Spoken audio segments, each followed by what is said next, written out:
Hello everyone, today I want to show you everything you need to know about harmony if you're a producer.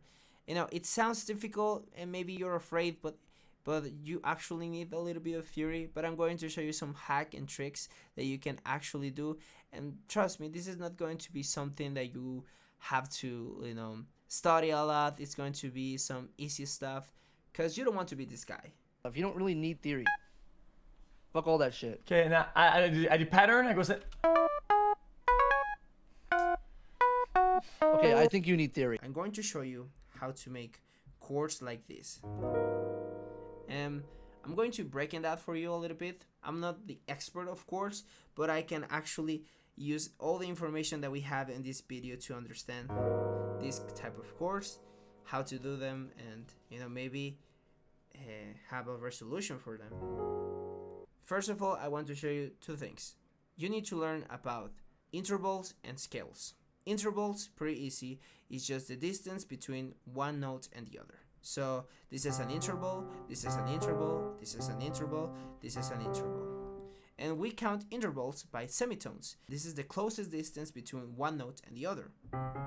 This is a semitone. And we use semitones to create chords and name them and understand the feeling that it produces. To count semitones, just count the notes that are between one note and the other. So that's going to take C and E. So start with C. 1, 2, 3, 4. We reach E. So we know that between this note and this note we have 4 semitones. Now let's going to try with this and this. Let's going to count together. 1, 2, 3, 4, 5, 6, 7. And if you pay attention and you already know a little bit, you're going to see that I actually did the chord of C major. And this is called C major for two reasons. First of all, it sounds happy.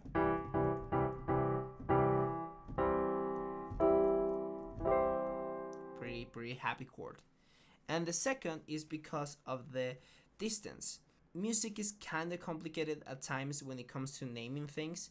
In general, it's actually pretty easy, but like the naming stuff is kind of iffy, and you're going to find, if you already know or if you're starting to investigate a little bit, you'll find that it's a little bit complicated. But don't worry about it. It's not something too complicated, and you'll understand it quickly.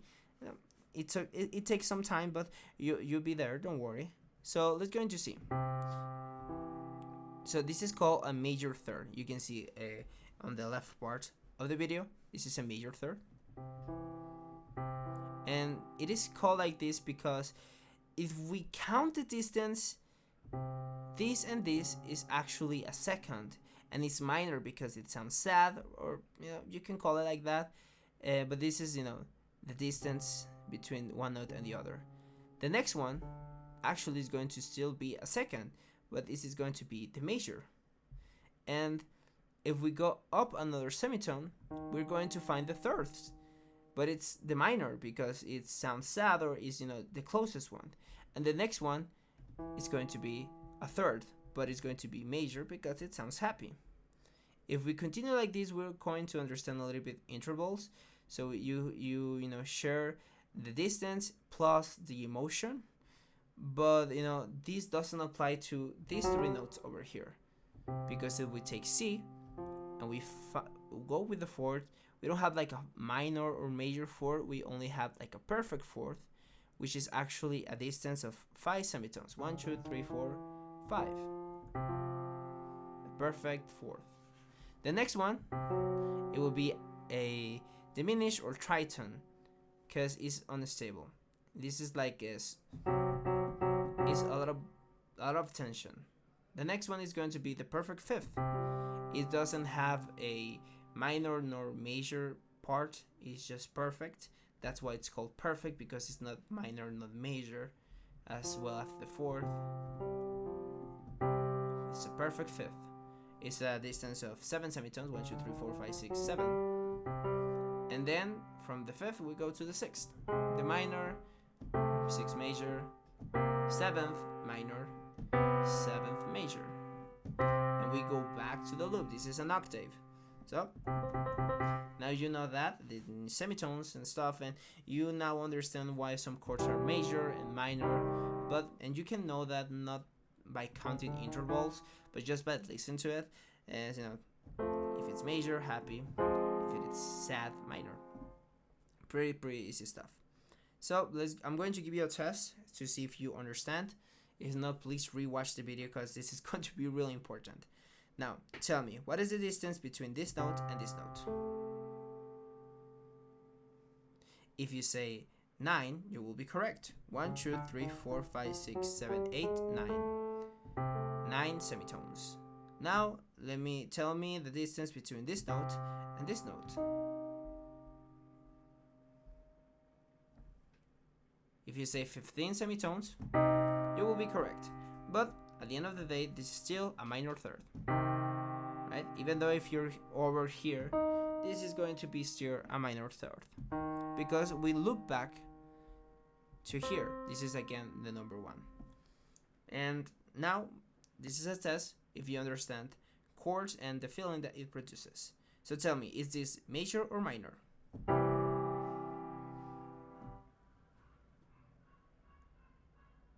If you say major, you will be correct. What about this?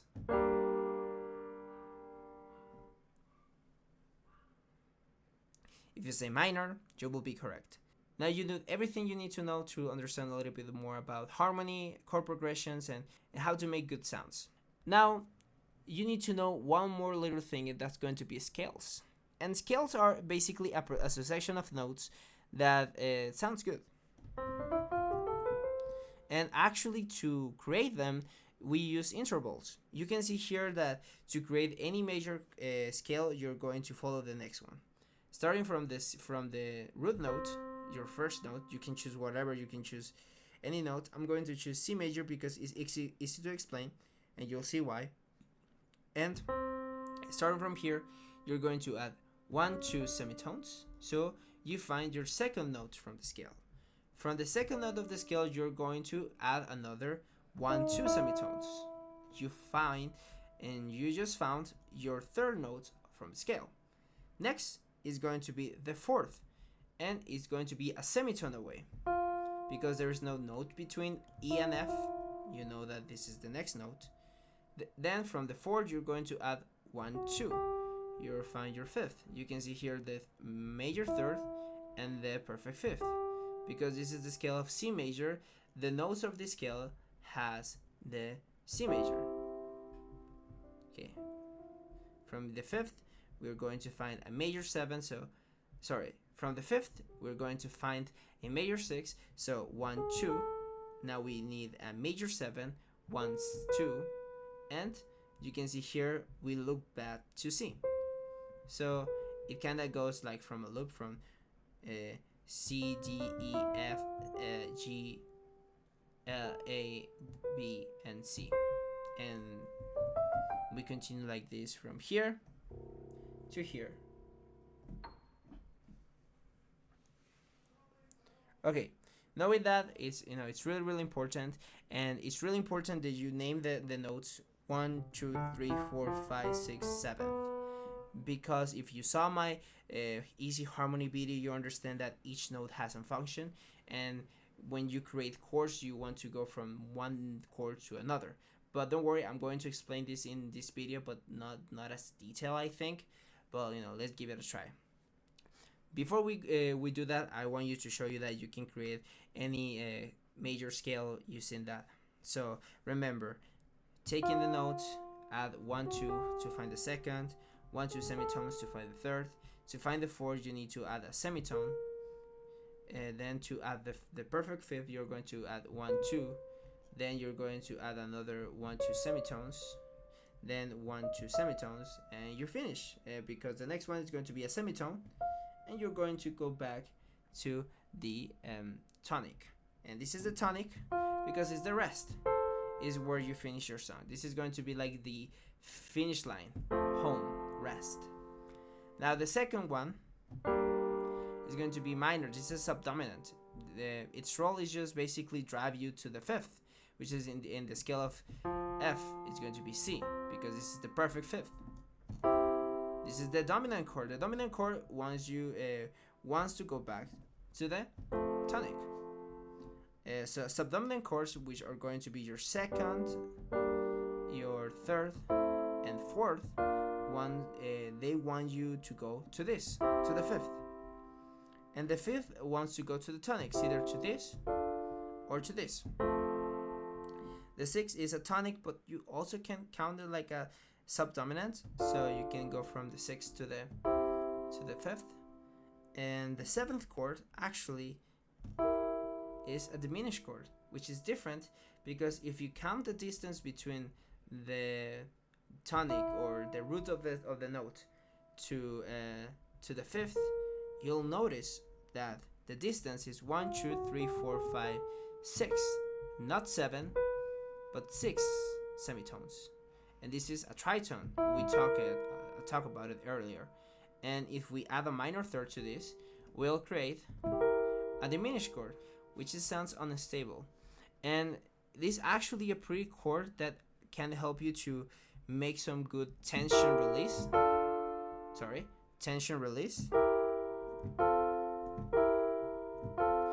But we don't use it as often, or we don't use it at all when we're making pop, rock, or classic, like popular music. We don't use it a lot, but it has some function, and I'm going to explain it to you later. So don't forget this chord because you'll see it a little bit later on the video. Now you understand that, I'm going to show you another way to create chords. You can do the semitone stuff. So you pick the root of the note. It's going to be like the bass. Add 1, 2, 3 if you want to be major. 1, 2, 3, 4 if you want it to be major, or 3 if you want to have a minor chord. But if you know the notes of the scale, you can create this little trick that I like, that a lot of producers do. So you pick one note and skip the next note from the scale and select the next one. Skip the other one from the scale and select the next one, and you create a chord. So you can go like this, and you'll see that you're going to create 3 major chords, 3 minor chords, and the diminished over here. Okay, so which chords are you going to use next? Well, basically you kind of choose whatever you like. You can choose something that sounds good, but I know that some people want some guidance, so I will recommend you to start either from the tonic, because you can go from the tonic to whatever chord from the scale. So you can go from this to this, to this to this, to this to this, to this to this, to this to this, and even to this to this, and go back. So either you can start with the tonic or you can start with a subdominant. I'm going to show you how I create chord progressions. So I'm going to choose a random chord, and this is going to be the fourth. Remember, it's called the fourth because it's the fourth note of the scale, or the fourth chord. 1, 2, 3, 4. Remember that we're on the scale of F major. Okay, so next thing, I would like to choose another subdominant. This is going to be the sixth. For me, this 4/6 is really good.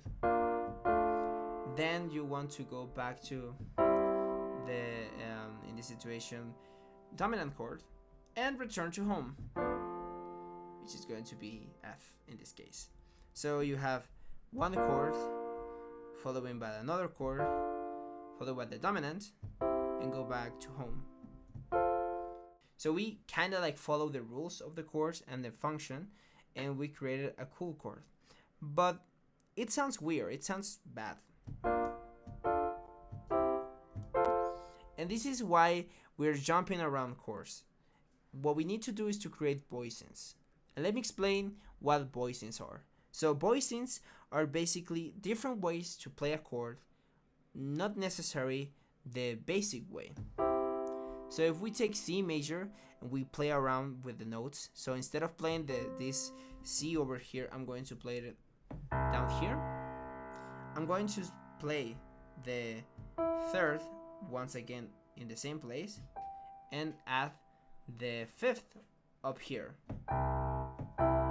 So this thing, even though the notes are really far apart, is still the majors, the C major. So this is the same as this. It's the same thing. So we want to find voicings that sounds good, but also allow us to play it a little bit easier. And that only apply if you play the piano, but as a producer you have to play the piano. Like it's it's mandatory, because all the DAWs, all the tutorials, or everything is going to be in a piano roll or in a piano. So it's going to be really important that you either buy a piano or learn MIDI. You don't have to be like a prodigy and learn complicated songs. Just learn a little bit, be able to play some chords and on time, and that's going to be enough. As a producer, I think that's a must. So let's go into find some voicings, and I'm going to explain you how I do voicings. So to make it sound good, you're going to find like the perfect tone. Even it's sometimes for certain sounds or instruments, you want it to be a little bit higher or maybe a little bit lower. This is going to be subjective. So look what it sounds good, what it doesn't. You'll decide. It's your decision. This is going to be to your criteria. Okay. So I'm going to grab this chord over here, and the only thing that I'm going to do is to take this note and play it an octave down. I just took it here from here. And if you want to know what that is in semitones, that's 1, 2, 3, 4, 5, 6, 7, 8, 9, 10, 11, 12. So you can see that from here is the same chord. And I'm going to duplicate this chord over here, and I'm going to make it my bass. Now we have a fuller sound and it sounds better. Now let's go into take the next chord. I selected this chord, and because I cannot go from this to this because it sounds weird, I'm actually going to see how can I change this. Now you can see that this chord and this chord share two notes, which is going to be D and F. So the only note that I need to change is going to be this B flat. And which note is the one that I need to change? Well, is this A. So I just need to move my finger one semitone down. And if I take this and I play this, it sounds really, really good. Amazing, right? So we went from doing something like this, that it sounds good, but not very, very good. But and we make this, and it may seem complicated, but it's actually not. It's just the same notes. You see that I have a D over here, and over here. So I'm playing the same note 3 times, and I just added the third and the fifth. You can see here, easy chord. I just added this and this, and this is basically what voicings are. Let's continue. Okay, here the fastest route is it will be something like this or something like this. I like going down better. Now I need to do the F major chord, and I see that I have the only note that I have in common is C. So I just need to move this note over here and this note over here, and move this down here. So let's go into hear everything together.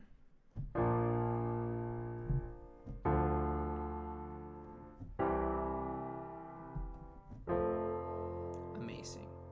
So now you know how to create chord progressions, you know how to create chords, you know how to create scales, and know which notes to play, and you know how to make your chord sounds good by making voicings and don't making a lot of movement. So just to close up the voicing stuff, make sure to move chords. When you move to one chord to another, try to do maybe move 1 or 2 notes maximum. you know, like from here to here, just one note, and from here to here, maybe I can do one note. So, you know, don't move your hand too much. Sometimes you'll have to move maybe your whole hand, but try to make sudden movements, like from here to here, it's okay, but from here to here, you know, there's better ways. See? Instead of doing this to here, you can do this to this. It's better. And, you know, you don't do too much movement. And if you play the piano, it's easier that way. Just do it. It's you know, instead of jumping around. Okay, so now I'm going to show you how to make jazz chords. And I'm going to break down the chords that I show at the beginning of the video. Yeah. It was this. Stick around if you want me to break that chord, and you know, you can steal it if you want to. Okay, so let's going to start. How to create jazz chords. Let's going to take the chord progression that we had before. Okay, let's going to take these notes over here. Okay, I'm going to show you how to create jazzy chords using my friend C major over here. Okay, so basically, to create jazzy chords, this is we add some notes, and those are extended chords. And you know, it's pretty easy. It's just basically extending the chord a little bit. So we have C major. Let's go into do the trick to make chords. So we grab the root, skip one note, grab the next one, skip the next note, grab the next one, and we can continue. Skip this note, grab the next one. This is an extended chord. It's called C major 7. Which is, no, it sounds jazzy already. I like it, and you know, it's an amazing sound. The, you know, the feeling, the texture, I don't know, it's just, for me, it's pretty amazing. That's why I love jazz. Okay, we have this. So you know, you can add more. This is C major 9 or Mach 9, and you can continue. You can add different intervals. You can find whatever. It sounds good depending on the context. There is no round chord or notes actually. You know, it depends on what comes after and what comes before. But now that you know what to create, let's going to take the chord progression that we had before. So to make it easier, it's going to play like this. You know, easy chord. This is B flat major. So, you know, I want to add an extension. I'm going to skip one note and choose the other. So how do we create a voicing for this? Well, this is pretty easy. For me, because I don't like to repeat notes too often, instead of playing this and playing 3 B flat at the time, I'm going to take this one and take it here. Because at the end of the day, this is the chord that we were looking for, right? This is B flat major. Let's going to break it down. I'm going to remove this over here, and I'm going to take this note over here. So you see that it's the same thing. I'm just playing the notes a little bit spread around. So you know, we have this chord, and what is the next chord? Where it's basically D minor 7. It's, you know, you can see it here. It's more easier to see. It's just the chord D minor adding the 7th. So you know, take this into context. You know, it sounds pretty. Sounds pretty. Now I need to play the C major, and this is going to be like a lot of tension if I play this note, because we have the tritone over here. But this is going to help us to go back to G, to F. So I just need to move one note over here. Woof! Jazzy, jazzy, jazzy. So you can see that we actually created a normal jazz chord progression, and you know, make it sound good with the voicing, and we understand the function, and you know, they complete a function between this chord progression that we have here. It sounds good. Each chord has a purpose, and I just, you know, you have like a good time playing these notes. And you can add more. You can, you know, my favorite is something like this. You know, add the 6th and the 9th. which is basically just adding the sixth and the second. Pretty amazing sound, I like it. Or you can do some Studio Ghibli stuff. Adding some perfect fourths around. You know, these are just perfect fourths playing around here. Pretty amazing. So now you know how to do it, and it didn't take us like hours and years to study. Just you going to have to watch this video a couple of times, maybe watch others videos, and experiment and do exercises. I'm going to leave you an exercise if you want to learn how to make chord progressions. Try to write 5 different chord progressions every day, and do it differently. Try to create something, and when you find that you don't have more ways to do it, you are going to be able to add some extended chords and maybe add some chords outside the outside the scale. You're going to find some chords. So once that you use all the chords, you wanted to use more extended chords and find more or use more chords outside the scale that you're using. So this is going to be pretty amazing. So take some 5 to 10 minutes a day to create different chord progressions, and see if you're able to create some amazing stuff, to see what works and what doesn't.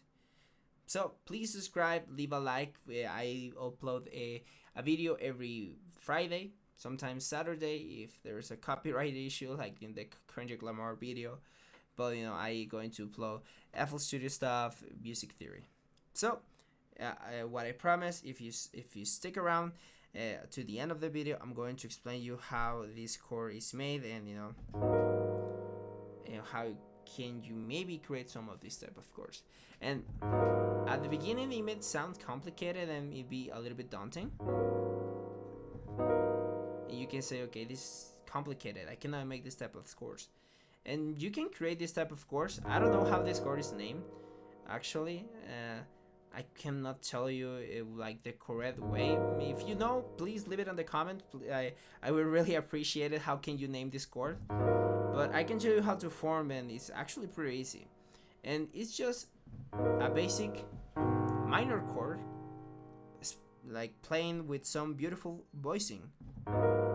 And you can see over here. So this is the root of the note. Over here you have the A flat. Here you have the minor third, the minor. Then you have the perfect fifth.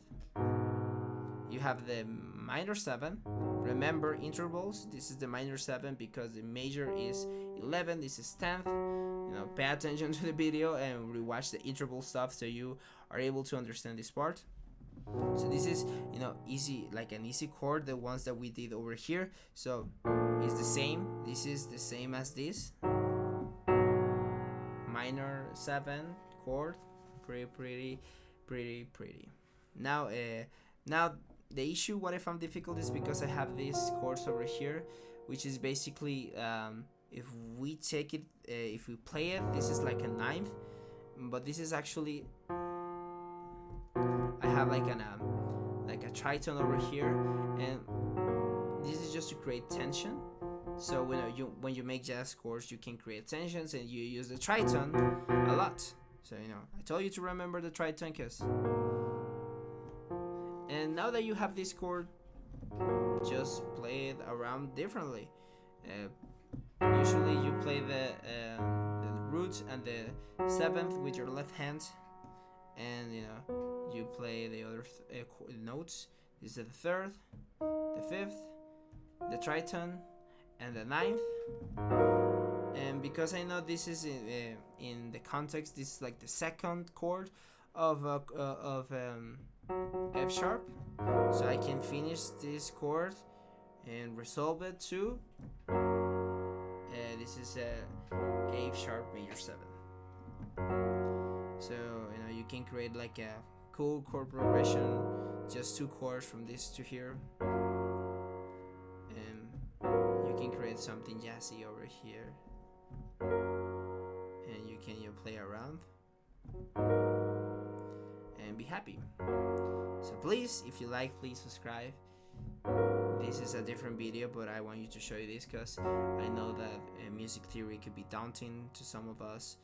Believe me, I feel the same when I was learning, but it actually helped me a lot, and without this knowledge I wouldn't be able to make these videos and songs like the ones from Half Alive, from the Pokemon video, and also Jack Starber's video. This is really important, and you don't have to do the jazzy stuff. You can stick around with your basic triads, just 3 notes from chords, and you will be fine. But knowing the voicings is going to be really, really important, because if you sometimes you have a sound that you like, but when you play the chords you say, okay, it doesn't sound so good, but maybe it's because of the voicings. So make sure to check those out. So thank you very much for watching, and see you next Friday. Bye.